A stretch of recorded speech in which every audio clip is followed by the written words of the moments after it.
Hi there, this is Life Prepper Nature and More, and we are talking about bindweed today. Yes, it is a vasa plant. You can see this the white flowers. My mammy used to call them wild potatoes.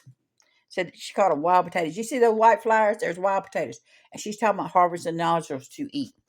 It is a member of the morning glory family. It has the arrowroot, the arrow-like leaves here. Now these here, I'll end up chopping them up and grinding these. Uh, these here, I'm making a tincture, and I'm going to add these into that jar. Uh, I've got a little bit of room in there. Now you don't want to when you're making tinctures, you don't want to overpack it. You do want room in there, but now this here was put on 7/16, and today I don't know what 7/17, 7/18, something like it's a couple of days. Uh, you can already see the scratching process. Now, I like to leave it for at least 6 weeks. Now, what I do, I don't like graining this out right off the bat. What I would do is I take my little measuring cup or whatever, push down in, get some in there, put it into my little jar that I'm going to use for to take the medicine or whatever, or my combination, and then I just top it off with some more alcohol and let it continue to draw out as much as this here.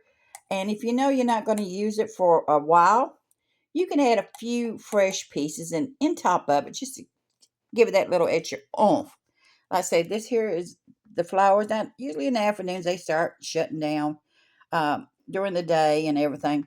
And then, like I said, you can see here is some images I've shown you right here of the bindweed. Now, bindweed, and I'm going to show you here my list.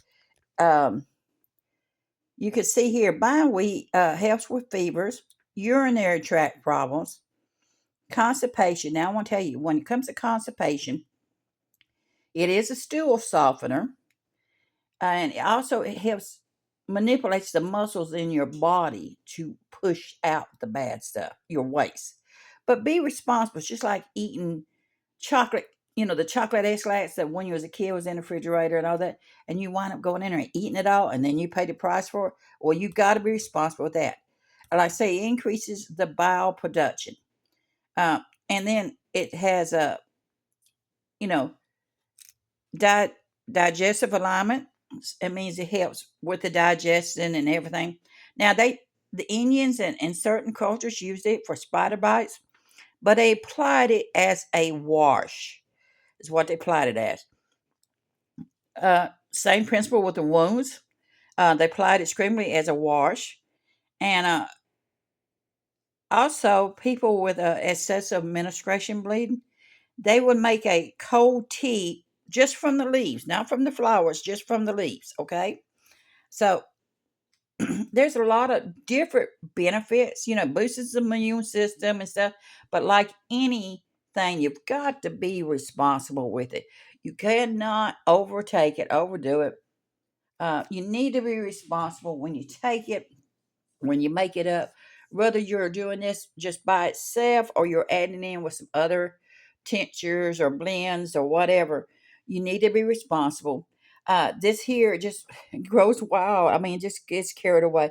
And people consider it as a basic pain in the butt weed, bindweed. Oh my God, it's growing wild again. So, but for me, this is medicine. This is Mother Nature, God's medicine uh, out there. Turn around, like I said, what people consider as just a weed is a blessing. Again, I'll show you my list here, and I hope you can read my writing uh, for you to look at and everything. There has been studies show to the benefits, and the benefits, like I said, of the tumors on this is showing that prevents the growth of the tumors. Again, like I said, you got a tumor right here, and what it does, this bindweed prevents the growth of new blood cells to this tumor. So what will happen is it's basically starving it. So in some cases, it'll start shrinking it down because it's not getting the blood flow. In some cases, it'll be gone. Other cases, it may stay just the same size, but it's not going to get no bigger. Now, the thing is, just like with any tumor, nothing's 100% proof that it's going to work 100% of the time. It may just age you. Depends on where the tumor is, the growth is, has a lot to do with it. It's something you need to decide on. Talk it over with your doctor, uh, and try it. If he thinks, can be toxic if you overdo anything. So this life prepper here, Nature and More, saying bless all of y'all and have a good day.